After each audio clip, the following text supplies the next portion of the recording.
Hola a todos, ¿cómo están? Bienvenidos al podcast. Esto no es una clase, un día más, una fecha más. Les saluda Enrique Rodríguez. Sin antes recordarles que este podcast no tiene ninguna intención ni objetiva, ni científica, ni académica. Te saludo, Úrsula, ¿cómo estás? Hola Enrique, muy bien. La verdad es que de un super humor ahora sí. Qué bueno, Ahora sí, qué de un bueno, super humor. qué bueno. Supongo que, aunque les moleste a algunos que hablemos del clima, también es relevante cuando llegamos a 22, 23 grados y hemos estado fresquitos estos días. A mí no me gusta tanto por el tema de la humedad, pero pues nada, me tiene contento. Soy Don Quejas, así soy, de mi manera.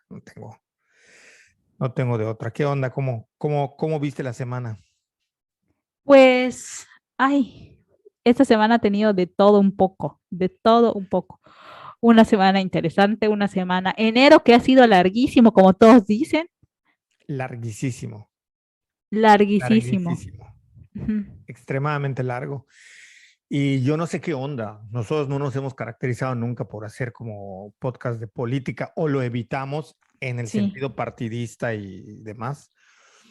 Pero el tema de las vacunas y la desinformación que hay en general respecto a las variantes y todo lo que ocurre y lo que ha venido ocurriendo, digo, no es el tema de este podcast, ya lo estarán viendo no, en el título, pero ahí si nos queda tiempo platicamos algo al final, pero sí me esfuerzo por tratar de evitar hablar esos temas, pero es que los colapsan y creo que en parte lo hemos mencionado al ejecutivo representante de este país, se le da muy bien acaparar las notas con sus discursos diarios y cómo copa y llena los titulares de los periódicos. Le sirve, o sea, le sirve. Literalmente buscas temas como en tendencia para hablar y irremediablemente va a tener 3 o 4 en la semana referidos a él o algo referido a él, por eso, ¿no? Por el manejo que hace de los medios de comunicación. Entonces así resulta es. difícil, pero bueno, en la medida que podemos nos rehuimos y escapamos de eso, porque además pues genera cuestiones demasiado viscerales y encontradas, sea a favor o en contra y la gente se pone mal y bueno, nada. Otra vez felicitar a todos, felicitar, no, Felicitar, felicitar, no. felicidades, cumpleaños de quién. Agradecer, felicitamos a todos los que cumplieron años en enero y Gracias. agradecemos hasta a los que se están uniendo, a los que se están agregando. No hemos revisado de nuevo en Spotify si ha aumentado, cómo va esa cosa. Somos muy malos para las métricas y revisarlo. Pero los que están en YouTube llegando, bienvenidos. Esperemos que el contenido les siga agradando, que el video por el cual hayan llegado no sea nada más por el cual hayan llegado y que sigan encontrando, no sé, algo que les entretenga o que les informe o cualquiera de las cosas que decimos que les sirva. Y nada, bienvenidos y muchas gracias. Agradecemos de verdad profundamente que nos tengan en cuenta y nos sigan y a quienes nos comparten y de alguna manera nos ayudan a difundir, nos hacen un gran favor, una gran ayuda, es una gran ayuda. Nos sirve mucho pues para ponerlo en corto. Vamos a entrarle al tema de hoy, que es un poco extraño. A mí no me gusta hablar de esta comediante porque esta comediante a mí en particular, pues no me agrada. No me agrada su comedia, lo que muestra a través de los micrófonos, de las cámaras donde aparece, lo que se logra ver entre el personaje y la persona tampoco me termina de gustar, pero digamos que eso es lo menos importante, ¿no? A nivel profesional nunca me ha gustado su humor. Tengo yo un problema, lo he dicho ya también en el podcast, con los comediantes mexicanos en general, sobre todo con los estandoperos. No sé, hay una diferencia y es que no encuentro otra palabra para decirlo, pero hay una diferencia entre la gente que es cagada, como decimos en México, es decir, alguien que es chistoso por naturaleza. O sea, estás en una fiesta con él, echando algún trago, alguna bebida, lo que sea, donde estés, estás parada en la cola de las tortillas y tienen una ocurrencia. Y conozco mucha gente así, incluso a mí, fuera de podcast, hay gente que me catalogaba así como un tipo ocurrente. Pero eso es una cosa y otra cosa es ser actor de comedia. Entonces creo que los estandoperos están entre la persona que es chistosa o cagada de manera natural porque su personalidad así es de ocurrente y el hacer comedia. El hacer comedia es un actor que, contrario a los actores que hay de drama o de otro tipo de actuación, pues hacen reír y se escriben rutinas, escriben guiones, interpretan un papel, o sea, hay muchos actores en Hollywood, en México, o sea, tenemos, ¿no? Pero son dos cosas diferentes. Entonces el stand-up, pero a mí me parece que en México está en esa línea y hay muy poca crítica social, se van a la risa fácil, tanto que critican a Chespirito. Perdón. Y justo uno de los que a mí, lo he dicho también, me parece que sobresale muy entrecomillado de estos es Carlos Vallarta, pero más allá de eso, precisamente las que menos me parece que hacen una buena comedia. Hay otras mujeres que me parecen quizá un poco más graciosas o que en todo su discurso tienen unos punchlines mucho más chistosos. Está, por ejemplo, creo una que se llama La India, y hay otras que no me acuerdo, pero están ahí. Esta, Sofía Niño de Rivera, es la que menos me parece graciosa, no de ahora, de toda la vida. No sé cómo dicen que terminó siendo maestra de todos los otros estandoperos, pero bueno. El caso es que se volvió Pienso. viral sí, no tengo idea. El caso es que esta semana ella se volvió ligeramente viral, sobre todo a raíz de TikTok. No me fijé si se volvió tendencia en Twitter, que es ahí donde más o menos se le mide el agua a los camotes en buen mexicano. Pero ella se volvió viral por unas declaraciones que hizo que sí me parece, no vamos a hablar, o no es mi intención hablar de ella, hablar de la persona. Ya comenté lo que tenía que comentar de lo que pienso respecto a ella como profesional, pero ¿por qué no tenemos elementos de quién es ella? O sea, no, y aparte no somos ventaneando ni venga la alegría para estar hablando de esas cosas, ni nos interesa, a mí no me interesa eso. Pero sí voy a dar un contexto lo más resumido que yo pueda de cuál fue el rollo que dijo. Lo pueden revisar en cualquier video de YouTube. Hay 20,000 réplicas, sobre todo de esta parte, donde ella se expresa de una manera, no lo dicen así curiosamente, no sé a qué se deba, porque para otros casos, como fue el de Samuel García, sí se le tachó inmediatamente de clasista, porque él tampoco ha sido muy agraciado para las masas, para ciertas masas. Y bueno, para entrarle ya sin rodeos, en un podcast donde fue entrevistada esta estandopera Sofía Niño de Rivera, el podcast Dementes, ella contó el proceso en el que se asumió como comediante, ¿no? Típico que vas al podcast y te empiezan a preguntar, oye, ¿cómo te diste cuenta que eres comediante? ¿Cuándo empezaste con la comedia? ¿Cómo te empezó a gustar este tipo de cosas? Y ella dice que tenía 28 años de edad. Vamos a fijarnos en ciertos detalles en los que pondré énfasis porque creo que son los que nos van a permitir luego llevarlo a un análisis ya distanciados del personaje y hablar un poquito de esto, ¿no? Tenía 28 años, o sea, no tenía 20 ni 16, y decidió dejar atrás su carrera en la publicidad para seguir su sueño de hacer reír a los demás. Relata que vivía en un departamento en la Condesa, donde renunció y vendió su coche para poder solventar sus gastos personales. Y ojo, no recibió nada de sus padres, más que el mísero es mío, Ujú. pago de un curso de comedia en Nueva York. En lo que asegura, recibía un terrible pago de 30,000 pesos trabajando en la publicidad.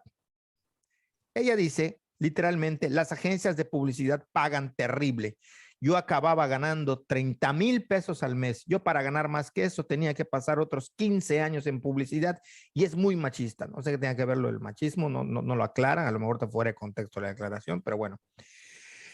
Eh, Antes de empezar como a mencionar lo que me parece jugoso de este extracto, de todo lo que dijo, recordar que el salario mínimo en este año, desde que el presidente López Obrador llegó a la presidencia, el salario ha subido. Es verdad que el salario, antes de que se nos vayan a la yugular, que los salarios suben o tienen la tendencia a subir el salario mínimo, que ya dijimos en este podcast también que es nada más el salario mínimo, un parámetro de medición. Es verdad que sube cada año o de acuerdo a cómo vaya la inflación, pero también es verdad que con López Obrador ha subido el salario más de lo que los economistas planean que deba de subir. Y en este año no fue la excepción, por supuesto, sobre todo después de COVID y el gasolinazo y la impresión brutal de dinero que están haciendo la mayoría de los países. México no es la excepción.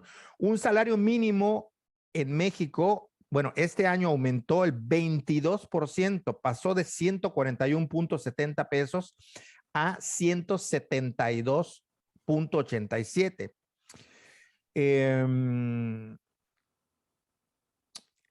esto lleva a muchos temas que tienen que ver con economía, en los que no sé si tengamos que entrar porque tampoco tenemos todas las herramientas, pero nada más para que nos demos una idea de cómo están los salarios mínimos. Dijimos, esto es una especie de, es un parámetro nada más. De ahí depende cuánto y en qué trabajes y en qué sector estés. Decirle a la gente que, porque luego se quejan, no, que en Mérida pagan muy poco, que no sé qué, podrán tener razón, lo que quieran, lo podemos debatir en otro podcast, ya lo hemos hablado, pero también recordarles que incluso el salario mínimo va a tener una diferencia a la zona fronteriza del norte, porque también tenemos frontera en el sur, sin embargo, esta nunca se pela. Pero Como que no la existe. gente, ¿perdón? Como que no existe en la Sí, frontera como que del no sur. existe, nunca ha existido. Me acuerdo, digo, paréntesis, que en alguna ocasión, estando yo en mi maestría, una maestría enfocada en estudios de frontera y de migración, frontera norte, cuando me pidieron a mí, siendo yucateco, que yo exponga sobre migración, yo expuse sobre la frontera sur. Estoy hablando de principios del 2000 y casi me tildaron a loco, a desinformado, cuando hoy la frontera que más relevancia toma, si lo vemos en perspectiva, es la frontera sur para hablar de migración y no la del norte. Pero bueno, más allá de eso, cierro paréntesis y decir que, ya se me olvidó lo que estaba diciendo.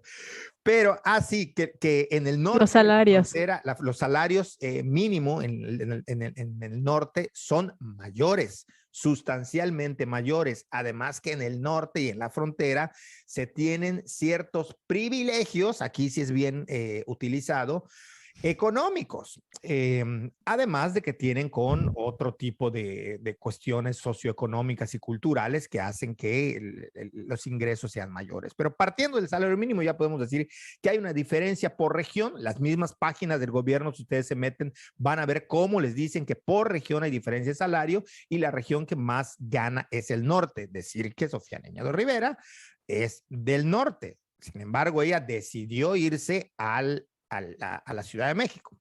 No nos vamos a meter más en su vida. Sin embargo, aquí hay varias cosas a resaltar que me parece que hablan de una falta de visión de la persona. Y por eso yo siempre digo que cuando hablamos de clasismo, cuando hablamos de gente que tiene dinero y gente que no tiene dinero, hay marcas en el discurso de las personas que nos muestran cuando alguien tiene una conciencia de la realidad económica en la que vive, cuando alguien es aspiracional, cuando alguien depende de su estilo de vida, que le desenfoca sus aspiraciones y dejan de ver ciertas realidades. Y voy rápidamente a esto. Con el énfasis que puse, sabrán que, bueno, primero que nada, en un podcast, ella menciona que tenía 28 años, lo cual ya no la pone en un rubro de alguien que esté empezando en el mercado laboral. No es una persona mayor, pero tampoco era una jovencita. Este discurso del sufrimiento, Joan Prat en el estigma del extraño y en otros textos, me parece, es un antropólogo catalán, menciona, digo, por si lo quieren revisar y les interesa, menciona que este discurso se volvió presente y lo robaron, por decirlo metafóricamente, del discurso de los conversos, que siempre cuentan cómo tenían una vida mala, pasada, que estaba fregada, cómo vinieron de las drogas, de ahí el meme que dice, no se dice drogadicto, se dice precristiano, no con respeto para todos los cristianos, pero es un meme que me parece que trata de manifestar estas relaciones y estas cuestiones sociales, ¿no? De alguna manera nos muestra aspectos que tienen que ver con el darse cuenta de dónde está uno parado y de la realidad, pero que también muestran este discurso de todos vinieron desde abajo. No importa quién, todos vinieron desde abajo. Y cuando vemos que no es cierto, ¿no? Por eso a mí me gusta mucho ver a los creadores de contenido digitales, los streamers ahora, ellos lo han dicho, es muy difícil, salvo casos muy contados, empezar a hacer un streaming y lograr que la gente te vea y en menos de un año tener 1,000,000. Normalmente siempre alguien te ayuda. Siempre tienes conectes, enchufes, siempre tienes a alguien que de alguna manera te da un empujón. De tal manera que se ha vuelto muy recurrente, o recurrente más bien, que en los discursos de éxito siempre se cuente, en el pasado yo estaba jodido y ahora triunfé gracias a mi esfuerzo. Mientras más dramático sea el pasado y más trabajo cueste, nadie se va a sentir a decir, pues nada, llegué porque tenía yo dinero y me ayudaron. Y esto se omite. o se cuenta de una manera que uno entienda y diga, apele al sentimiento de decir, ya en el podcast pasado hablábamos de cómo la ideología y estos discursos apelan al sentimiento y a la emoción, de decir, ay, pobrecita. Entonces, en ese discurso se siembra esto de, a los 28 años empezó a trabajar, dice, viví en un departamento en la Condesa. Quienes sepan y conozcan de zonas de la Ciudad de México sabrán que la Condesa no se caracteriza por tener departamentos baratos. No es una zona barata, no es un lugar donde haya extrema pobreza. De hecho, tiende a todo lo contrario. Claro. Entonces, así como tenía yo una casita, un departamentito, no sabrá qué es vivir en un multifamiliar de las afueras del Estado de México, no lo sé, pero lo plantea como tal. Y luego dice que estaba estudiando publicidad. A ver, si ya vas a estudiar humanidades y esto se te cuestiona, tus padres, tus primos te lo cuestionan justamente porque saben que no es una carrera muy lucrativa. Bueno, hoy es difícil decir qué carreras son lucrativas, pero ya te lo cuestionan. Estudiar publicidad me parece que cae en el rango contrario en algunos sentidos. O sea, ¿quién estudia publicidad? Perdón, respeto a todos los que estudian publicidad, no tengo nada en contra, creo que hacen un gran trabajo. Lo hemos dicho en este podcast, la publicidad como parte del engranaje de la economía de los países, bien hecho, con ética, tiene un tremendo potencial y me parece que tiene toda la relevancia del mundo, pero hay que admitir que estudiar ciertas carreras te demuestran que no provienes de un estrato en el que te interese necesariamente volverte el ultramillonario, que tienes unas aspiraciones que van en otro carril. Entonces dice, luego de eso, dice que no le ayudaron para nada, pero le pagaron un cursito en Nueva York. Yo quiero saber, primero, cuánto se gasta para comprar un boleto de avión, cuánto tardó la estancia, cuánto pagó para rentar y vivir ahí en lo que duraba el cursito. Yo no sé si el cursito fue de 24 horas. Todo lo que envuelve el discurso que nos dice, nos está hablando de una persona que parte de una posición económica que está muy por encima de la media, que empieza muy por encima de la media y sin embargo lo presenta como alguien que vivió y sufrió, probablemente sufrió, cada quien sufre, diría Martín Valverde, en la medida de sus necesidades. Es decir, el que no tiene coche se queja porque no tiene carro para moverse y el que tiene coche se queja porque no tiene para dónde estacionar. Y después dice que fue a una agencia de publicidad. Yo no sé cómo sea eso, pero hasta donde yo entiendo, estar en una agencia de publicidad también te marca que el ser publicista te pone en un estrato o en un nivel o en un estatus económico a nivel laboral muy por encima de la media de este país. Y después decir que ganaba 30,000 pesos al mes, como dijo Samuel García, ganan un sueldito de 50,000, nos habla de personas que no tienen una idea clara de por dónde va el trabajo, cómo está el desempleo, qué es partir de la nada, qué es sufrir, qué es partirse el lomo para llegar a algo y cómo están los sueldos. Me parece que no tienen idea. Está en un grado, perdón por la comparación, peor que cuando le preguntaban a Peña Nieto por el precio de tortillas y no sabía. Peor me parece. Y por esto fue linchada. Yo aquí dejo esta introducción larguísima, poco para poner el contexto a quienes no estén ahí al pendiente de lo que pasó, pero sí llevarlo a esta temática. A mí me parece que justo la gente que no tiene una conciencia de cómo se genera dinero, de cuál es el costo-beneficio de ciertos empleos, de dónde están posicionados, son los que hacen este tipo de declaraciones. Y ya, bueno, te dejo que nos comentes y ya después abundamos en otros temas. ¿Cómo lo ves? Bueno, hay un chorro de cosas que decir al respecto, un montón. En primera, yo no había visto el desastre que se armó hasta que tú me dijiste, ¿no? Oye, mira esto de la tal Sofía Niño de Rivera, que así como tú, pues la verdad es que yo llevo unos meses súper desconectada de redes sociales, tú lo sabes. Sí. Y a esta mujer yo jamás le he visto una sola rutina ni nada, ¿no? O sea, realmente yo no conozco.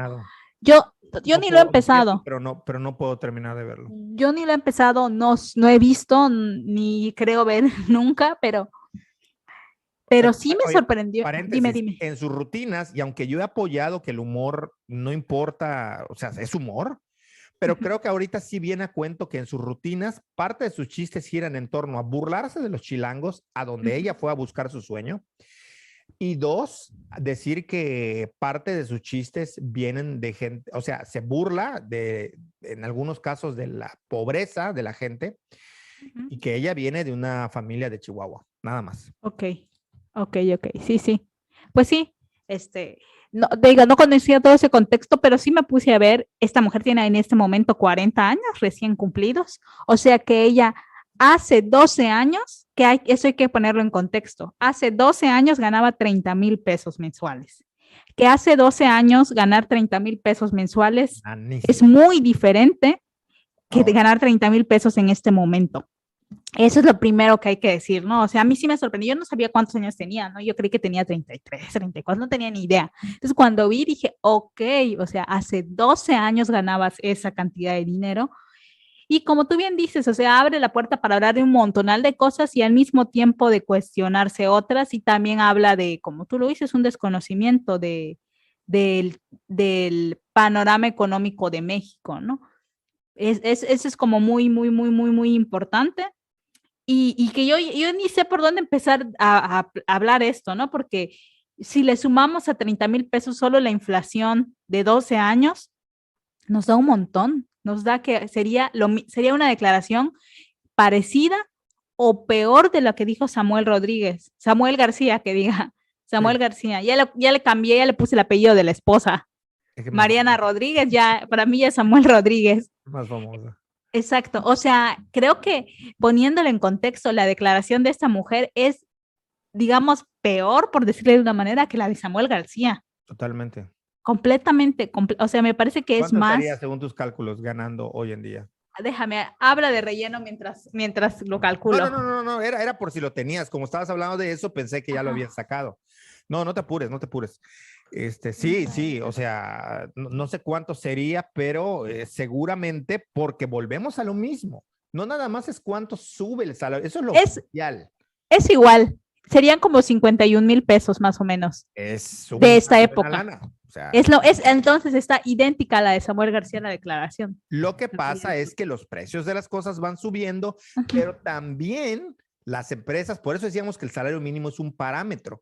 Sí. Las instituciones y las empresas difícilmente van a arrancar pagando solo ese salario mínimo por 1,000 factores, porque cotizas, porque te pagan estímulos, porque te pagan otras cosas, pero digamos que el salario bruto también va a variar, o sea, no es muy común que esto ocurra, ya me corregirán seguramente, pero en algún sentido no parte de ahí, o sea, es nada más un parámetro. Entonces, cuando hablamos de 50,000 pesos mensuales, estamos hablando de alguien que hoy en día, para gente que piensa como Samuel García, ya te pasó.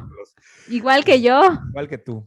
Samuel García con ella y que tiene que ver con esta idea de, insisto, no tener clara la sociedad en la que vives, no tener claro cómo está eso, no tener claro cuánto es mucho, cuánto es poco. En fin, hay como muchas aristas, pero no sé si ibas a decir algo más y te interrumpí, que también estabas pensando en muchas cosas que decir. Sí, te digo, al final, o sea, escuchar a esta mujer y todo lo que ha salido a relucir, se puede hablar de muchas cosas. Yo estaba leyendo comentarios, ¿no? Que tienen que ver también con resentimiento social. También hay que, o sea, podemos hablar todo y tirar todo el hate y la caca del mundo posible por su declaración. Ese es un lado. Podemos, como analizar el panorama económico de México y también podemos hablar del resentimiento social porque es evidente. Cuando salen declaraciones como estas, sale un evidente resentimiento social fuerte y que además creo que a veces es como complicado hablar de estos temas porque si no eres una voz autorizada para hablar de esto, entonces te pueden comer, ¿no? Por ejemplo, cuando hablamos de grupos indígenas, si quienes nos ven o nos escuchan no nos consideran una voz autorizada o legítima para hablar de esto, entonces nos pueden caer a palos, ¿no? Exacto, pero creo que nosotros sí somos una voz autorizada para hablar de resentimiento social, porque podríamos tenerlo claramente. O sea, Sí, porque... nin- a mí me fastidia mucho hablar de... ¿Por qué? Porque entonces se vuelve un concurso de sufrirómetro, ¿no? Claro, ¿Quién sufrió más en la vida para llegar a donde está? Desde por ahí me parece supuesto. inútil la discusión. Exacto. Y entonces a mí, yo rehuyo, a las veces que me preguntan, oye, pero ¿de dónde? Y cuento, salvo que alguien me esté atacando o me esté tratando de humillar o de decir algo, bueno, acudo a mi biografía personal, pero no es algo que a mí me encante hacer. No es algo que me Claro, encante hacer porque siempre va a haber gente que partió de una situación mucho peor. más complicada que la tuya y siempre va a haber alguien que estuvo por adelante de ti, siempre va a haber alguien que te ayudó es decir, eh, por eso no me interesa a mí centrarme en la figura de esta comediante, sino simplemente tomar su ejemplo de lo que dijo para decir que socialmente hay muchas personas, más de las que creeríamos, y que de ahí sí me parece que parten análisis equivocados sobre el clasismo de Claro, personas que ejercen clasismo sin tener la clase social que creen ostentar, así que no es. la tienen. Y esto es una marca de que no la tiene. O sea, cuando alguien te está presumiendo, no sé, ahora salió, lo puedo decir porque ya se volvió del dominio público, está Inés Gómez Montt, cuando alguien hace esos dispendios de ir en jet privado y estar mostrando cosas estrafalarias, dices, tienes el dinero, pero evidentemente no partiste de un contexto económico favorecido. Y ahí, Evidentemente no tienes idea de qué es una clase social. y allá va algo súper interesante, porque una cosa es hablar de clase social y otra de niveles Niveles socioeconómicos y socioeconómicos muy y diferentes. culturales. Porque, por ejemplo, yo estuve participando un ratito y me salí en un estudio en la que teníamos que fijarnos en los niveles este, socioeconómicos y culturales justamente. Y, por ejemplo, yo en uno de mis, yo catalogaba a cierta persona por sus ingresos y los ingresos de sus padres en un nivel medio alto o no, un típico aspiracional o medio alto. Sus ingresos daban para eso. Sin embargo, por sus hábitos, que aquí los hábitos para nada eran de dispendio, sino más bien como de mucho ahorro, como ascético y todo eso, era complicado clasificarlos en un nivel medio alto o en un nivel medio bajo, no por ingresos, sino por sus comportamientos. Y sobre todo porque era un capital recién ganado, de mucho trabajo. Entonces, todo eso es lo que entra en juego, como puede ser que tú te cueste trabajo catalogar a alguien como ella, como Inés Gómez Mont, evidentemente sus ingresos, mal habidos o bien habidos, como sea, eran de clase social alta, muy alta de México, usar bolsas de millones de pesos, evidentemente habrá de unos ingresos que están ahí fuera de nosotros, pero la forma en que digamos, en los que utilizaba y en los que gastaba y todo eso, nos dicen otra cosa, mientras que aquí, por ejemplo, ese ejemplo que doy era de algo, era de extremo cuidado y ahorro de cada peso. No gasto, no esto, que eso generalmente es un rasgo positivo que vemos en las personas, pero para clasificarlos, gente que gasta mínimo y ahorra muchísimo, muchísimo, Totalmente. es Ahorra e más de invierte. nivel bajo. Sí. Sí, sí, sí, sí. Sí, esto que dices tú de lo cultural, en el caso yucateco y todavía el sureste, cobra mayor relevancia, sobre todo por la parte de la etnia, ¿no? Sí. Hablando de clase social, aquí en Mérida, esto le cuesta mucho trabajo entender a quienes vienen de fuera, por qué gente, aunque tenga un buen ingreso económico, aunque sus percepciones económicas o el dinero que genere sea fuerte, les cuesta trabajo tener entrada en los grupos de élite yucateca. Y es que aquí lo que pesa es el rollo de que si no perteneces a esta élite de libaneses o de hijos de ex hacendados españoles, no vas a ser considerado clase alta, por mucho que sean tus ingresos, ¿no? O sea, eso se ha comprobado Exactamente. hasta el cansancio. Eh, Supongo que ha ido cambiando, no sé en qué medida va cambiando, porque no son círculos en los que yo me mueva y lo he dicho en este podcast también.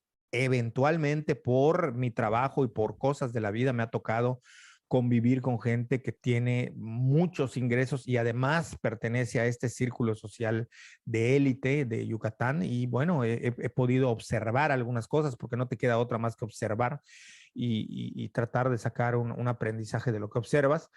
Pero sí me parece a mí por estas cosas que he observado, y aquí es donde voy a lanzarlo, es que qué ocurre en esta parte de la sociedad que basa todo lo que gira sobre su cabeza, tiene que ver con el ingreso, sin tener en cuenta cuáles son los factores, además del ingreso, que hacen que estés en una posición o en otra. Para ponerlo más claro, ¿qué ocurre que haya gente que no se dé cuenta que ganar 50,000 pesos al mes, pero no nos vayamos a 50,000, menos, los 35 que ella decía, o los 30 o 35, ya te pone por encima, no de la media peninsular, de la media nacional.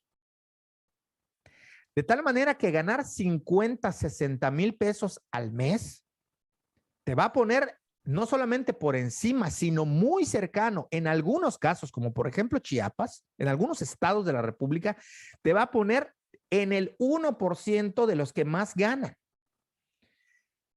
Y aquí la gente va a decir, no, porque ¿cómo te vas a comparar con el dueño de ranchos y empresarios si tú ganas 60,000 pesos y eres empleado? No importa, tus ingresos respecto a los que menos ganan, en estados donde hay mucha burocratización, donde su única posibilidad es emplearse en instituciones gubernamentales, ganando salarios muy bajos, con también horas de trabajo muy limitadas, con un trabajo de oficina, que es a lo que aspiran, no aspiran a mucho más, donde no hay industria, donde no hay emprendimiento, donde no hay desarrollo tecnológico, donde no hay universidades, donde no tienes de otra más que o trabajas en una oficina de gobierno o no tienes muchas más posibilidades, o sacas un poquito el turismo. Hace mucho tiempo que se sabe que Chiapas no es el destino turístico más visitado del país.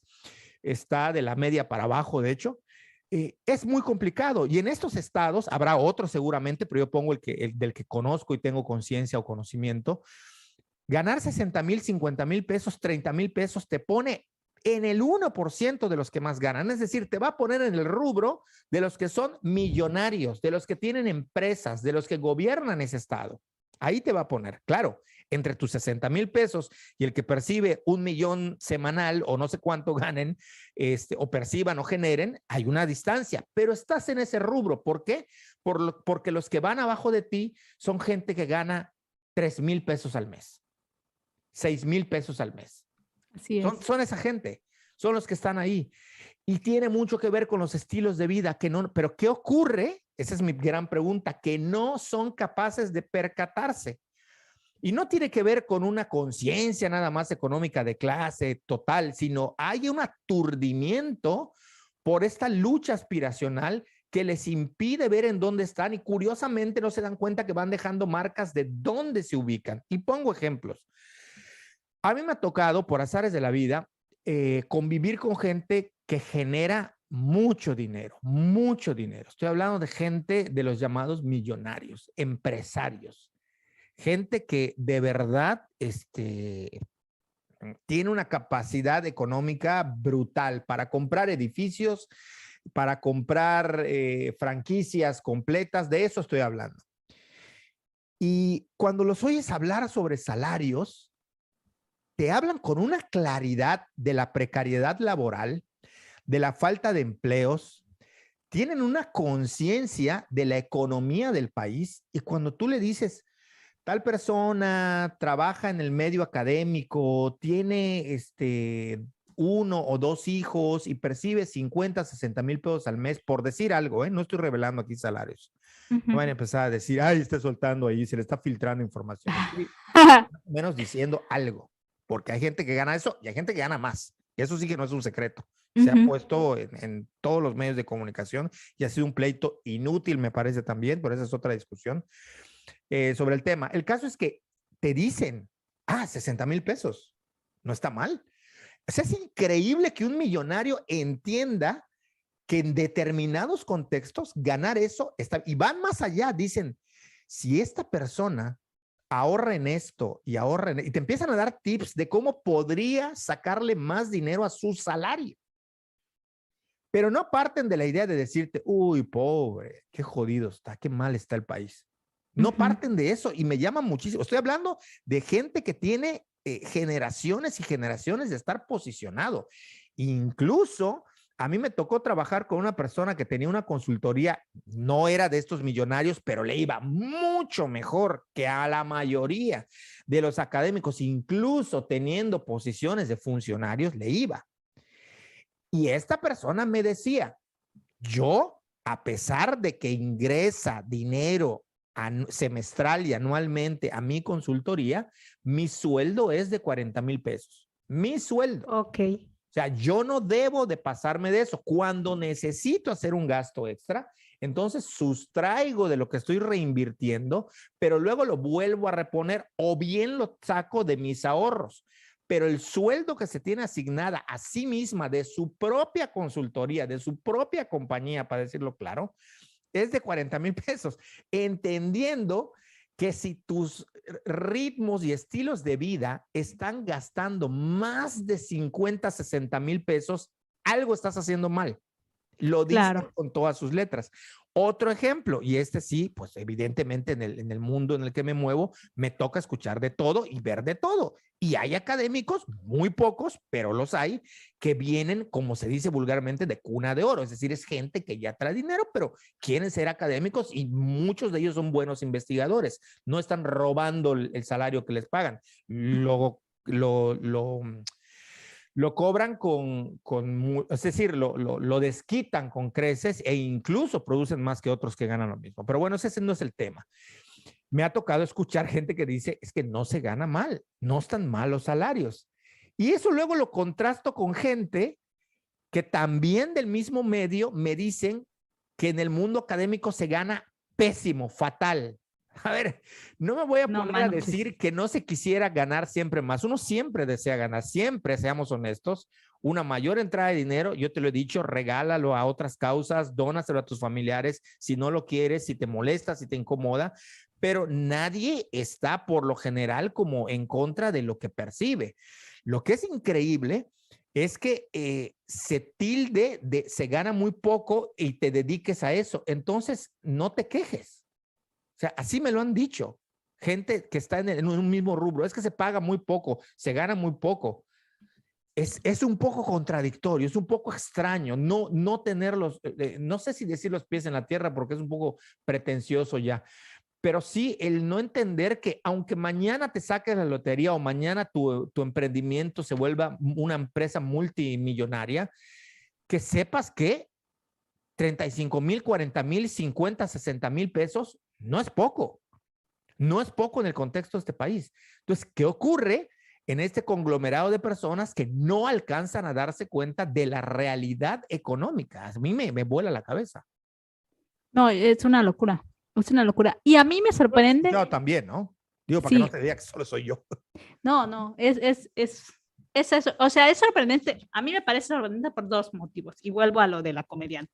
En primer lugar, porque me parece que alguien que se dedica a la comedia tendría que conocer de manera general el contexto del país donde vive, justo porque me parece que de eso nutren su comedia muchos, ¿no? O sea, de conocer el contexto donde viven y así poder hacer comedia. Y luego de gente que se dedica a la academia, especialmente de área social, y decir algo así sin ver el contexto en el que vive y entender y saber qué onda con lo económico, es muy loco, ¿no? A mí me parece muy de volar la cabeza porque hablan de un desconocimiento, de vivir en una burbuja y de que tanto que se critica privilegios y eso, a hacer sentir casi que es un privilegio, ¿no? O sea, tener un sueldo así, si no entiendes la dinámica social en la que estás viviendo y produciendo lo que sea que estés produciendo. Sí, claro.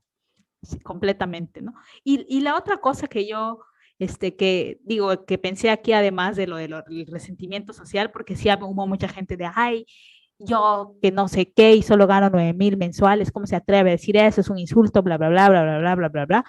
De otra cosa que no hemos hablado es que si bien, bueno, lo hemos hablado en algún otro podcast, tú lo hablaste solo también cuando salías solito, que si bien una cosa es, o sea, hay como tres factores, ¿no? El primero es evidentemente venir de una familia acomodada, con relaciones o lo que sea, que eso te abre, es un hecho, te da ventaja sobre los demás, ¿no? Sí. Y generalmente si tenemos una ventaja la vamos a tomar. ¿Quién tiene una ventaja y no la toma? O sea, ahí sí me parece una locura cuando la gente critica, porque si ellos tuvieran esa ventaja la tomarían. Claro. O sea, es casi imposible no tomar una ventaja, ¿no? La segunda es el trabajo duro, o sea, al final el trabajo duro, y aquí me perdonarán los que odian la meritocracia, pero trabajar duro de alguna manera funciona. O sea, no es que te va a llevar a ser el más rico del mundo, pero el trabajo duro, la persistencia y va a eso. traer resultados positivos. Exacto. Aunque sean 15 años, como mencionó esta mujer. Carlos Muñoz, no te va a volver Carlos Muñoz, pero te va a traer, y después lo digo, yo tengo ejemplos cercanos, muy exacto. Claros. Y la tercera cosa es la fortuna. O sea, al final, la suerte, la fortuna hace que algunos te coloquen en ciertos lugares y otros no, y eso no, y la fortuna también mediada con el carisma, con tus habilidades sociales, con todo eso, te puede hacer crecer mucho más que a otras personas, ¿no? O sea, eso también es un hecho, es evidente, y es, como les gusta tanto la palabra, aleatorio, random, o sea, la fortuna le toca aquí. No hay una forma, no es justo, como la vida no es justa, ¿no? O sea, y lo veo, o sea, te toca y ya está. Y lo hemos visto y todos hemos experimentado eso. Conocemos a alguien que era pésimo en todo, pero tiene fortuna y tiene puestos y tiene trabajos buenos y le va bien. Qué bueno, ¿no? Pero a quien no tiene fortuna ni tiene relaciones, nos queda el trabajo duro, ¿no? O sea, pero eso por un lado, ¿no? O sea, sí es un poco chocante cuando critican mucho el privilegio cuando es una ventaja y cuando todos tomamos nuestras ventajas, o casi todos, ¿no? O sea, quien no toma una ventaja, pues es una decisión suya, ¿no? Pero si tú tienes una ventaja, es casi un hecho que la vas a tomar. Eso por un lado. Y por otro lado, el tema de que hay una cosa, una mezcolanza y que justo la gente de publicidad y de marketing no la tiene. O sea, hablar de clase social es muy complicado porque implica cosas culturales, implica cosas de pertenencia, implica cosas de estereotipos y prejuicios. Entonces, la clase social no se utiliza, por ejemplo, para hacer estudios de mercado, análisis de mercado y todo este tipo de cosas. La ignoran. Lo que se habla es de los niveles socioeconómicos, que es muy diferente a hablar a la clase social. ¿No? Ingreso, gasto y ciertas condiciones muy específicas, ¿no? Cuando ya se combina hábitos de consumo, cuando se combina con sociocultural, entonces ya se hace más complicado, que es lo que te hablaba como de nivel heredado, medio alto heredado y todo eso. Pero en realidad lo que se utiliza para todo lo que tiene que ver con consumo, campañas y entender mucho, segmentar mercados, es el nivel socioeconómico. Y yo ahí empecé a trabajar o empecé a conocer ese tema cuando de nuevo trabajaba con esta empresa de miel y se iban a introducir estaban en Walmart y Superama, ¿no? Que ya Superama está desapareciendo, le están cambiando por el Walmart Express. Y entonces yo tuve que aprender a entender qué era, por ejemplo, el sector C y por qué ciertos productos están en ciertos supers y no.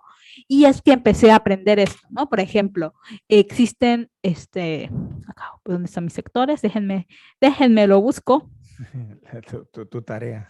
Exacto, mi tarea. Falta que... Bueno, los sectores son los siguientes, ¿no? O sea, el primero es el sector, voy a empezar desde el más alto, ¿no? El AB o el nivel alto. Es el de la gente que cuenta con servicios, recursos financieros y seguridad que les permite una muy buena calidad de vida, pero además planear su futuro. Eso es súper importante. La gente que pertenece a la AB no solamente puede mantener un nivel de vida muy bueno, sino que puede planear a futuro, ¿no? En México solamente 6.8% de los hogares están a ese nivel. Está cañón. O sea, la mayoría de México vivimos al día. No podemos, aunque podamos vivir bien al día, no sabemos si en 3 años, y entonces no podemos hacer inversiones en 3 años, ni nada de esto, nada. Por el otro lado está el C+, que es el medio alto, que aunque el C+, no sea el más ricachón, muchos de los supermercados más top están pensados en estos porque es gente que gasta mucho, que a veces puede gastar. Los hábitos de consumo son de alto dispendio. Exacto. Porque y es creen que este estilo de vida les va a poner en un lugar socialmente mucho más ventajoso. Y no, insisto, se queman, dejen de hacerlo. Sí. Sí, y es el C+ medio alto, que por ejemplo el Superama es un super C+, es para un C+. Aquí casi que no hay para AB en Yucatán. No Luego el estamos C, criticando estilos de vida, ¿eh? Cada ajá, quien haga con su vida lo que le dé la el gana. C es el medio típico, es decir, la gente vive con una calidad de vida adecuada, sin lujos ni excedentes. Luego está el C menos, que es el medio emergente, que son ingresos mínimos para cubrir necesidades básicas y se aspira a tener un nivel mejor de vida. Luego está el nivel D más, que es el nivel bajo típico, que ese es uno en el que se agrupa mucha gente. Luego el bajo extremo, que es el D, y el E bajo muy, muy extremo, ¿no? Que solo el 5% de los mexicanos están en ese nivel y que sabemos bien dónde están localizados, en Chiapas, en Oaxaca, en Guerrero. Guerrero, o sea, esa parte la tenemos súper, súper bien identificada. Y por otro lado, a mí me parece muy interesante porque encontré el del 2020, el análisis del 2020 de los niveles socioeconómicos de México por entidad. Y está súper interesante porque es increíble cómo si vas desagrupando esa información, te encuentras datos que son de locura, ¿no? En primer lugar, que mientras más, o sea, suena una correlación que a lo mejor es lógica, pero puede que no, ¿no? Mientras más grande sea la localidad en la que se vive, hay más posibilidades de que la gente sea del nivel C más o AB. O sea, Alto. localidades, exacto, de 100,000 o más habitantes agrupan el mayor número de gente No, del nivel confirma lo socioeconómico que los AB. estudios antropológicos muestran, ¿no? Exacto. Mientras menos habitantes haya, el número de gente en pobreza muy extrema es mayor. Por ejemplo, en localidades de menos de 2,500 habitantes, el 20,2% es de gente de muy, muy bajos recursos. Y hay otra cosa que, Ajá. digo, con paréntesis de lo que estás diciendo, que es fácil que ustedes vean, por lo menos en Yucatán, los pueblos que están a la orilla de las carreteras suelen tener, no sé si sean ricos, ¿eh? Pero suelen tener mejores oportunidades de generar dinero o de ingreso o aumentar su poder adquisitivo que los que no están. Y chequense ustedes la carretera Mérida-Cancún para que vean ustedes la mayoría de los pueblos que están por lo menos de, ¿cómo se llama esa desviación, Úrsula? Donde, para no ir a la carretera de cuota y La libre. meterse por la libre, Cantunil. Ujú. A partir de Cantunil hasta Valladolid, en toda la carretera, la mayoría de esos pueblos, donde está la tía de Cagua, donde están todos esos pueblos de ahí, van a ver ustedes que no son las cabeceras municipales y sin embargo parecieran ser las cabeceras municipales. Las cabeceras están hacia adentro, es decir, no pegados a la carretera. Tan solo ese posicionamiento geográfico o de geolocalización ya hace que el estar pegados a un lugar donde les guste o no hay un desarrollo que conecta dos lugares, tan solo estar pegados ahí ya hace que se vuelvan más económicamente más prósperos, ¿no? Y luego está lo que tú dices, que también se ha demostrado. Los centros urbanos donde concentran mayor población tienden a generar mayor diversificación de empleos y en consecuencia mayor acceso a los ingresos. Sí, sí, no, y también está súper interesante verlo por estados. Por ejemplo, Chiapas es el estado que tiene menor población en el nivel AB, evidentemente, ¿no? Es lo que te digo, o sea, Guerrero también, con tu Chiapas y salario, Guerrero, ahora, exacto. el que sea, tú te vas a Chiapas y aumentas 2 de esos grados que estás mencionando. Mientras que el estado que tiene más gente con AB era evidente que es Nuevo León, Claro, y de ahí le sigue Aguascalientes. Y Ciudad de México, ahí va, es también uno de los que más tienen. claro. Y Yucatán está un poquito arriba del promedio. Quintana Roo, Debe estar en el cuarto, quinto. no, no. Aquí sí está más abajo que el cuarto quinto, ¿eh? Yucatán está mucho más abajo del cuarto quinto en esta de tema de salarios. Sí, Tema de AB, que diga. sí. Hay que decir que no estamos hablando de una relación económica o macroeconómica, sino es desde la visión de los estudios de mercado Sí. por El, ingreso. pro, el promedio mexicano es 6,8. 6,8 Sí. de los hogares está en AB y Yucatán está en 6,6. Veracruz está en 3,1. O sea, es bajito Veracruz. Bastante bajo. Oaxaca 3.5. Nuevo León, evidentemente, es 11.3, que es el más alto. Pero además, volvemos a lo mismo. Está en la zona donde incluso el salario mínimo por zona lo pone en un lugar ventajoso. Por supuesto, sí, sí, completamente. Pero sí, sí es muy interesante. Al final, Súper interesante. y ves cómo se van engrosando los niveles, ¿no? En Yucatán, por ejemplo, el nivel más grueso es el C menos, el C menos. Y después el C, y hay muy poquita gente en el E. Eso también es interesante, que si bien el AB no es tan choncho, la gente en pobreza muy extrema es muy poquita en Yucatán. Y sin embargo, algunos estudios recalcan lo que hemos dicho antes, que hay una diferencia entre los datos absolutos y los relativos. Claro. Se van mucho a los absolutos y no se van a los datos relativos, que eso es también interesante. No, y que también si viéramos por ciudades esto cambiaría, ¿no? Esto es a mí me gusta y ahorita lo estoy revisando rápidamente. Esto podríamos revisar y hacer Sí, análisis y artículos. De variables y cosas, es súper interesante eso. Pero sí es muy interesante, ¿no? Y cómo muchas veces lo que nosotros, también lo que está interesante es, esto es completamente objetivo, es la parte objetiva, que a mí me encanta. ¿Por qué me gustan los estudios laborales? Porque siempre hacen énfasis en las cosas, en los datos que son objetivos, claro, y en la parte subjetiva, ¿no? Y aquí evidentemente hay dos caras, ¿no? O sea, estos que son datos duros, que nos dicen, nos muestran una realidad, y otra cosa súper interesante, cómo la gente se percibe, ¿no? Y recuerdo muchísimo cuando salió este tema de, es que si te anuncio casi que tú no eres clase media, y que la gente enloqueció, ¿no? Porque para ser clase media tienes que ganar mínimo 14,000 pesos mensuales, ¿te acuerdas? Y sí, que sí, se escandalizaron las redes por eso, es como, ¿cómo es posible? ¿Cómo que yo casi que me creía que era medio alta, ¿no? Que se escandalizó la gente. Y porque los datos se manejan de una manera, te digo, por eso hablar de clase media, baja, esto, no nos dice mucho si no tienes como detrás esto, ¿no? O sea, porque en México sabemos que si ganas más de 12,000 pesos mensuales, estás encima del 70% de la población, ¿no? O sea, es una locura, es una locura.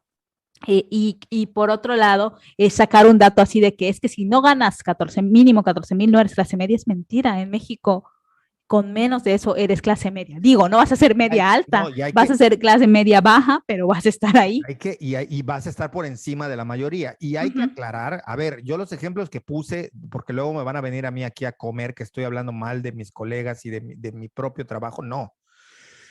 Yo me siento un absoluto afortunado. Estas son cosas que he escuchado de algunas personas, tanto los ejemplos que he puesto de se gana muy poco, como también de algunos que teniendo un dinero por fuera de lo que ganan, admiten y son conscientes de que se tiene un buen salario, es porque es lo que me toca vivir, no porque yo esté hablando solo de eso. Podría yo recorrer otros ámbitos laborales, otros ámbitos empresariales y darles ejemplos iguales, y voy a tratar de hacerlo, ¿no? Pero digamos que otro ejemplo fue que viendo en Facebook a grupos que están metidos revisando su SNI y este tipo de cosas, para quienes no lo conozcan o no lo sepan, es el Sistema Nacional de Investigadores, es una beca que se le da a quienes están en el ámbito académico. No es un sueldo, esto no pasa por el fisco, les duele porque hay gente que se ofende, esto no es una beca, es un no sé qué, es un estímulo. No, es una beca tal cual, y más con el gobierno de AMLO, que le puso la famosa cosa de para el bienestar, le pone bienestar a todo, ¿no? Entonces, apoyo para el bienestar, no sé qué rollo tiene, ¿no? No puedo fallar en eso, pero el punto es que yo te lo conté a ti, hubo una persona que decía, ¿cómo que no me van a dar el SNI? ¿Y ahora con qué voy a pagar el departamento de mi hija? Y yo me quedé. Solo faltaba que diga, ¿y cómo voy a pagar el siguiente viaje a Disney de mis hijos, no? O sea, ahí es donde a mí me escandaliza. O sea, no el tema de cuánto ganes. Cada quien sea libre de ganar lo que quiera. No me importa. Estoy a favor de que si alguien quiere retacarse de millones, ojalá que lo logre. Ojalá que Dios le bendiga y lo logre alcanzar. Estoy en contra de que la gente no tenga para comer y necesidades básicas, que ahorita vamos a hablar de eso. Pero no tener conciencia de en dónde estás parado y encima alardear de que no te alcanza, el famoso es que no me alcanza, a mí sí me parece una falta de tacto, y eso es lo que yo le criticaría a la comediante, no lo que dijo, no sus aspiraciones, son muy su problema, sino la falta de tacto. un poco para hablar de que si bien por un lado hay hate y hay resentimiento, la forma como dice las cosas, atropellando y quejándose porque se está quedando, dices, bueno, si unos son resentidos, ¿en qué lugar la pongo a ella? En alguien inconsciente, resentida e inconsciente, porque te va súper bien, mucho mejor que la mayor parte, que el 80% de este país, y aún así te queja. O sea, no se entiende, por eso decía yo, cada quien se queja en la medida de sus posibilidades. Así Entonces, es. ese no me alcanza, depende. Primero está un nivel que podemos catalogar de sobrevivencia, es decir, tener para comer, para no morirte de hambre. Así es. Esta es la primera, son necesidades básicas. Hacer el viaje a otro país o a otro estado de vacaciones no es primera necesidad. No es. Si lo puedes hacer, tienes que entender que estás teniendo una buena vida. Es así. Exactamente. Si lo pudiste hacer, es que estás teniendo una buena vida y debería uno, a mi modo de ver, cada quien, insisto, sea como sea, pero yo trato de estar agradecido con lo que quieran, con Dios, con la vida, con las circunstancias, con tus papás, con quien quieras. Con la fortuna. Con la fortuna, exacto, con la suerte. Es que fortuna se relaciona mucho con dinero, ¿no? Con la suerte. Bueno, me gusta decirlo más, ¿no? Hay una relación semántica ahí que luego pueden confundir. Con la suerte. Bueno, tuve la suerte. No sé, o sea, tuve la suerte. O sea, los países que he conocido, los he conocido porque he tenido la enorme suerte de que mi trabajo me permita poder hacerlo, no porque salió de mis bolsillos. O sea, pero sí me parece que esto de ¿para qué me alcanza? Tiene que ver con tu estilo de vida, brother. Y si tú decidiste llevar un estilo de vida donde tengas discotecas, donde destapes 2 botellas de Moet cada fin de semana, donde quieras ir a la Riviera Maya a hospedarte en un hotel frente al mar o a una cabaña frente al mar en Tulum, eso es tu rollo. Así es. Eso es tu rollo. O sea, así es. Yo a lo mejor puedo estar muy contento yendo a Chelem y punto. Pero hay gente que ni siquiera puede ir a Chelem, ni siquiera puede ir un día. Entonces, pero no tener esta conciencia y el no me alcanza, hay que ver de qué me estás hablando. Claro. No te alcanza para pagar la colegiatura en los colegios privados más caros de Mérida, entonces no me estás jodiendo. ¿De qué estamos hablando? Insisto, no es una crítica, que cada quien viva como quiera. A mí el problema me viene cuando alguien como esta mujer y cuando alguien que no es famoso se queja y dices, te estás quejando y eres libre de quejarte, sí, pero no me trates de vender la moto, de vender la idea, de vender el carro, de que estás en una situación precaria, cuando en realidad lo que no puedes viajar es tu viaje a Miami para irte de shopping. Lo aspiracional, que es un sector muy grande. O sea, tú dices, eso no es una necesidad básica. A ver, si se te está muriendo alguien que vive en otro país y tienes que juntar, o si tienes un problema familiar, puede entrar dentro de la necesidad básica. Pero irte a decir que te tomaste un café frente a la Torre Eiffel no es para nada una necesidad. No estamos hablando de París, insisto. Irte a Cancún es carísimo. O sea, durante mucho tiempo ir a La Habana era mucho más barato que ir a la Riviera Maya. O sea, que no me diga, o sea, hay gente que dice, no, es que necesito, así lo he escuchado que digan, necesito irme a la Ciudad de México para cambiar de aires y tomar nuevo y vivir una experiencia diferente porque esto ya me asfixió. Perfecto, hazlo, pero no me intentes decir que si no te alcanza para eso es porque estás pobre. No me chingues. O sea, ahí es donde me enciende. O sea, seamos conscientes, tienes internet, tienes para escuchar un podcast como este, tienes para suscribirte a Netflix, tienes para esas cosas.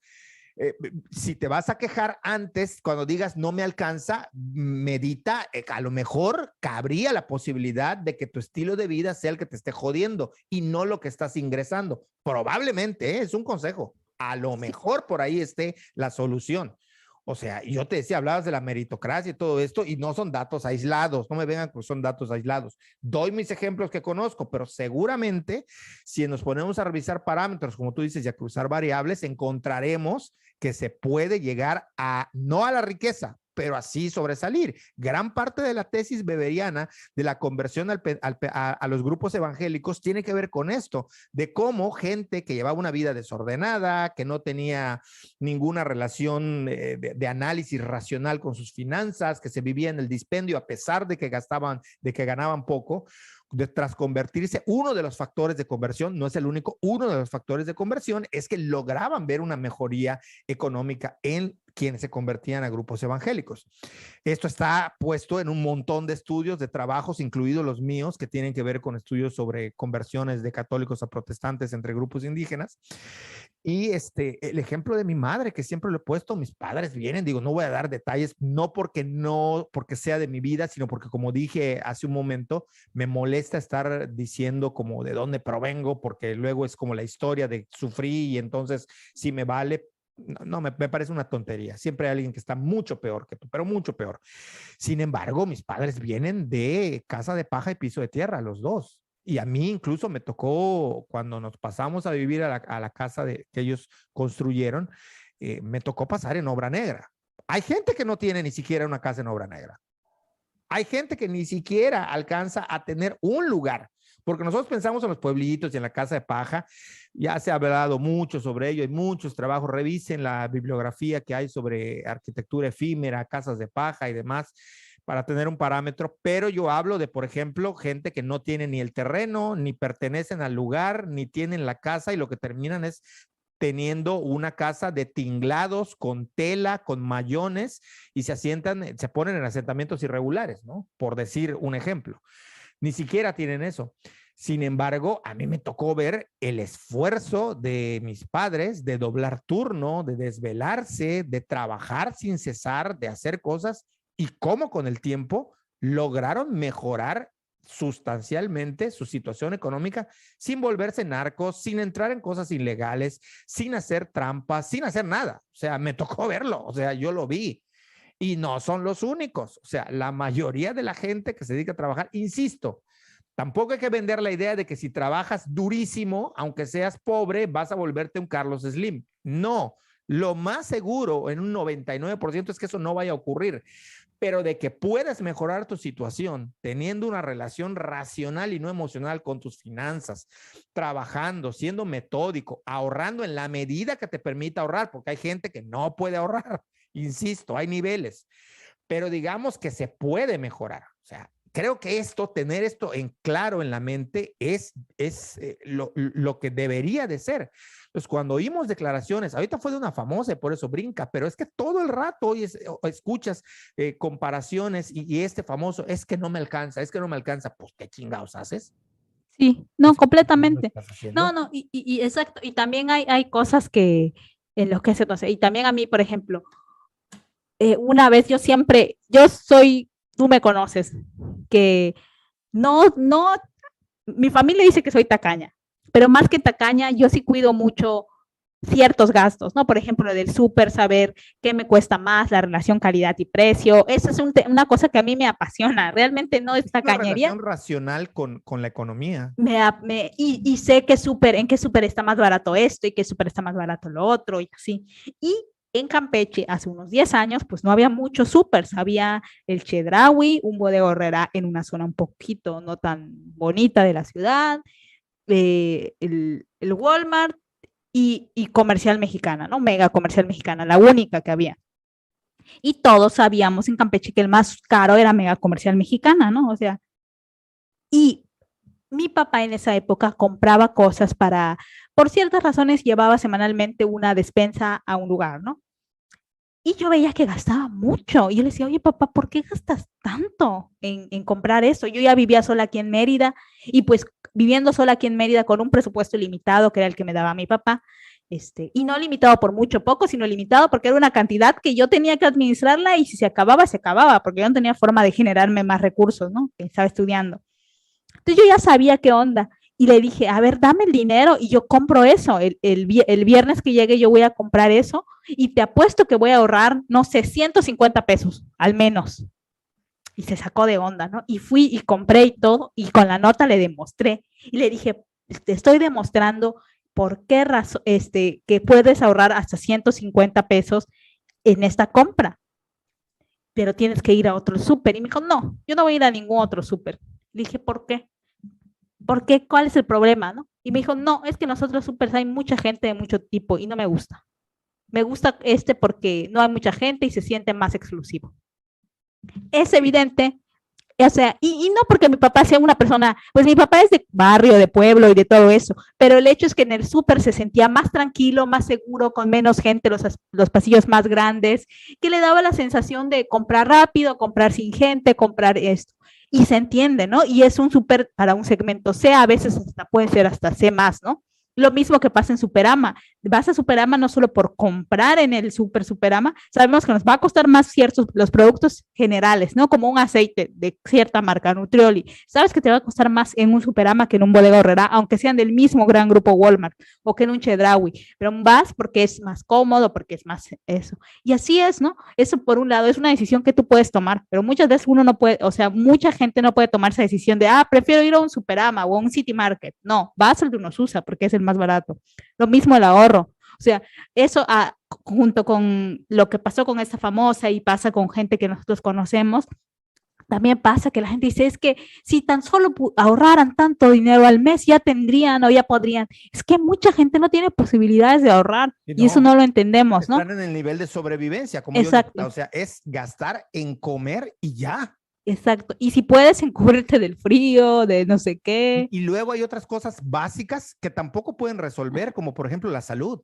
Exactamente. Y estoy hablando del seguro, o sea, aun cuando tuviesen acceso a seguridad social, muchas veces no les alcanza para pagar los autobuses o los taxis o lo que sea para cubrir esa emergencia, o sea, ni siquiera. O sea, son las dos caras de la moneda. Sería muy chafa que hablemos nada más de una parte, ¿no? De los aspiracionistas. O sea, también es cierto que hay gente que no tiene dinero para ahorrar. Exactamente. Por eso el Estado, hay que replantearlo, no es el que da la cosa, sino el Estado debe ser el que garantice que las condiciones estén dadas para que todos puedan acceder a no nada más sobrevivir. Es muy diferente al Estado da y regala. Exacto. O sea, eso hay que tenerlo muy en cuenta, ¿no? Y ese es el grave problema que tenemos en los países latinoamericanos. Y nada más decir que no, tampoco es una crítica, insisto, cada quien que tenga el estilo de vida que quiera. Lo que resulta disonante, molesto, chirriante, es cuando alguien se la pasa almorzando todos los días un corte tomahawk en el restaurante más top de corte de carnes y te dice que no le alcanza el salario.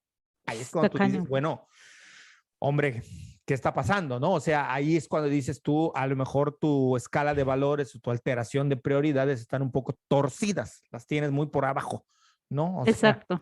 Yo durante un tiempo me dedicaba, yo pensaba hace años, yo pensaba que si ganaba tanto el famoso, si ya lo gané, me lo merezco y me lo gasto. Pues sí, el problema es que hubo una época en mi vida en la que daba vergüenza porque no ganando mal, no llegaba a la quincena, porque todo era un dispendio bajo el rubro famoso, lo cual demostraba que yo en mi vida había ganado eso. Esa es la realidad. Claro. O sea, estoy tratando de ser autocrítico para que nos escuchan y nos ven, no digan, bueno, ¿y aquí dónde está la autocrítica? Pues aquí se las estoy poniendo. Yo durante muchos años me tomó trabajo entender y ubicarme en dónde estaba, ¿no? Lo que nunca hice, eso sí, fue quejarme. Eso sí, nunca lo hice, o sea, nunca me quejé. Yo asumía que si me faltaban 5 días para que me paguen y no tenía dinero, es porque yo había hecho un dispendio de locos. Por supuesto. ¿No? Sí, no, completamente, es lo mismo. O sea, comparto contigo, en mi caso, pues tú sabes bien, y aquí que estuve sin ingresos fijos más de 2 años y fue complicado, pero igual fue una decisión y no me quejé nunca, ¿no? O sea, al final son decisiones que tomamos. Y esta es otra cosa, mucha gente se queja de lo que gana en el lugar donde trabaja, pero muchas veces, no digo que siempre, pero muchas veces decidió trabajar en eso. Claro. Como yo decidí no tener un ingreso fijo durante 2 años. No tener un ingreso fijo y aguantaste lo que pudiste y padeciste lo que te tocó padecer. Y luego cuando has tenido, has disfrutado en la medida que has podido lo que has querido. O sea, es que eso es así, pero es tener la conciencia, ¿no? O sea, no estamos aquí para dar ningún tipo de consejos, no somos ninguno de esos gurús. Ni cara de consejeros no tenemos tampoco. No, es una plática, o sea, del tema, ¿no? Que me parece que hay que poner cada cosa en su lugar Sí. y que el problema viene cuando estamos, como diría vulgarmente, orinando fuera de la vacinica, ¿no? O sea, Y lo que también quiero decir es que, eso sí lo quiero decir, y sí, casi que es una queja, porque me pasa mucho que hablando con gente, con otro tipo de gente, me dicen, es que tú puedes hacer, porque yo a veces digo, si no estás cómodo, muévete, sacrifícate un poco, sí, que vas a estar sin trabajo 2, 3, 4 meses, sacrifícalo y busca otras opciones, haz algo si no estás conforme con lo que quieres. Lo primero que me dicen es que soy millennial, ¿no? Es lo primero, ¿no? Que eres millennial, no te importa.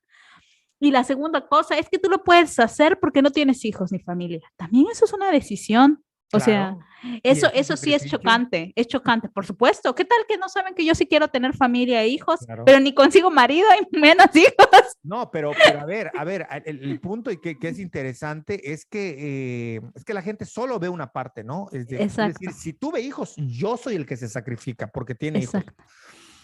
No vamos a llorar aquí, insisto, rechazo terriblemente el papel de víctima y lo voy a rechazar toda mi vida, es mi personalidad, así soy, o sea, nunca voy a utilizar algo para escudarme o para argumentar y ganar un debate a favor haciéndolo, pero ojo que la decisión de no tener hijos o de estar sin pareja es complicada, trae complicaciones y no nada más a nivel afectivo emocional, o sea, trae otro tipo de complicaciones. Por ejemplo, estar soportando que la sociedad te eche en cara que como eres soltero y no tienes ningún otro compromiso, según estas personas, estás obligado a sobresalir por encima de los demás, porque tú no tienes esas cargas y esos pesos. Pero es muy complicado, no solamente por la sociedad, también tiene, no nos vamos a meter ahorita a decir detalles, pero también tiene un montón de complicaciones y tiene que ver con estas decisiones. Tiene que ver con estas decisiones. Exactamente. O sea, eso es así, o sea, no, es una decisión que se toma. El problema, insisto, es este, ¿no? O sea, tú sabías lo que te iban a pagar. No estés reclamando luego, es que no pagan, es que es injusto. Vuelvo a la parte, digamos, profesional. Se meten a un trabajo porque les pareció bueno en su momento respecto a lo que tenían. Una vez que se acomodan, empiezan a tratar de escalar. Una vez que no pueden escalar, se empiezan a quejar, empiezan a demandar, empiezan a ir con abogados, a decir que es injusto. Y, espérame, brother, ¿a ti te parecía una maravilla esto? Exacto. Ahora, ¿por qué me vienes a decir que es la peor mierda que te ha pasado en la vida? Y también puede ser, uno puede cambiar de opinión y es válido. Totalmente, Lo que a mí me parece, totalmente. no sé si decir reprobable, pero sí al menos, es que no te muevas. O sea, Sí, es digo, algo, o sea, sabemos salte que de las ahí. condiciones, exacto, y por supuesto que decir las condiciones laborales en México están cañonas y por eso no me muevo, ok, entonces aguanta, ¿no? O sea, sí. O no me muevo porque tengo una familia y porque no tengo las posibilidades de estar sin trabajar 2, 3 meses y que, ok, entonces cállate. O Sí, sea, yo entiendo perdón, pero es... la conciencia de clase y de ingreso puede ser complicada y no podemos demandarle a todos que tengan una postura intelectual o que se hayan leído a Marx, pero sí me parece que en el día a día no necesitas tener ni una licenciatura, ni bachillerato, ni nada para entender en dónde estás parado. O sea, Yo lo pongo con un parámetro básico. ¿Para cuántas despensas básicas te alcanza con lo que ganas? es que te van a decir que Respóndete. depende, porque si lo hacen No, en Walmart Express o lo hacen en Dunosusa, pero va a haber una variación de 150 pesos, pero respóndete. Y si puedes comprarte 10 o más, ya eres afortunado, ya no manches. claro, O sea, hay o sea, ve familias el que no pueden teléfono comprarse que ni tienes. una. No necesitas Exacto. tener el último iPhone. Ve el teléfono que tienes, la gama en la que está, lo que pagas de internet, lo que pagas de Netflix, lo que pagas en servicios. Ya, o sea, ya. Hombre, no me estés diciendo, pues, pero es que se inundan las redes. Ay, esta pobreza. Yo digo, qué Sí, falta de sentido común, qué falta exacto. de tacto, ¿no? A lo ¿Qué que... falta también a mí, que yo soy más emotiva que tú, de empatía y de conciencia, ¿no? No, yo Porque sí no creo en la manches. empatía. Lo que pasa es que Sí, no lo utilizo tanto. sí, pues yo no es que lo utilice tanto, pero aquí sí me parece, ¿no? Porque Sí la hay, sí la hay. sí, No falta sí, empatía. está cañón, cañón, cañón. No falta Y empatía, lo que es lo peor que... es que ves la falta de empatía, yo he visto, ¿no? En frente, o sea, gente que enfrente se está quejando de gente al lado de gente que realmente tiene carencias. Eso a mí me enferma, ¿no? Sí, Sí, sí, terrible, sí, terrible, terrible, sí. pero bueno, es lo que hay. Ajá. Pues no sé, yo aquí le dejaría porque ya sacamos, bueno, yo ya saqué mucha bilis, como siempre. Yo me levanto y estoy haciendo bilis en buen yucateco. Me estoy Eres molestando. Enrique Bilis. Enrique Ese es tu Bilis. apellido. Pero bueno, yo hasta ahí lo dejaría, da para muchísimo más, o sea, igual en otro podcast nos dedicamos a hablar de exclusivamente el ingreso, gasto y hábitos de consumo, que ya tenemos algo, pero echarle como más galleta, preparar ahí algo. Y nada, a la gente que comenta, muchas gracias por comentar, por hacernos llegar sus inquietudes. Pues nada, ahí tenemos los medios, las redes sociales, por el medio que sea que nos hagan llegar sus inquietudes. Si quieren algún tema en particular que toquemos y está en nuestras manos y podemos hacerlo, adelante. De nuevo, mil gracias a todos los que se han ido suscribiendo. Mil gracias a los que nos escuchan en las plataformas de audio, Spotify, iVoox, iTunes, iPodcast. Muchas gracias por ello. No sé, yo hasta aquí lo dejaría. No sé si tienes algo más que decir. Nada más, nada más. Esperemos que el Omicron no siga mutando. Ayer leí que ya salió otra variante del Omicron, la sigilosa, o no sé cómo se llama. Ay, Ya le están poniendo nombres de canciones, ¿no? La sigilosa. O de novela. Mañana la traicionera. La traicionera, la trailera. Estaría bueno. Lo decimos de chiste, pero es de pensarse. Los gobiernos están haciendo un pésimo trabajo. La desinformación es terrible. Mi visión sobre el tema de las vacunas, a ver, sigo defendiendo que nos vacunemos. A mí si mañana me dicen que hay una vacuna de chaya, me la pongo. O sea, todo lo que me digan me pongo. Sin embargo, mi crítica a cómo han manejado la información respecto a la pandemia, respecto a la enfermedad, respecto a contagios, letalidad, muertes y las vacunas, me parece que sí necesitamos ir generando una postura mucho más crítica respecto al gobierno de la que hemos tenido. Hemos sido demasiado pasivos y no estoy diciendo que se aplauda una postura antivacunas, pero sí mi visión ha cambiado mucho del 2020 ahora enero del 2022. Probablemente lo toquemos el podcast que viene, no lo aseguro, pero bueno, no quería yo irme sin soltarlo, sin soltar esa queja, porque también el derecho a la queja moderada, van a decir todos, estuviste hablando todo el podcast, que no se quejen y ahora te estás quejando. Pues, es una crítica al Estado, al gobierno. Pues sí. No sé, si tienes algo más por ahí que añadir. Nada más.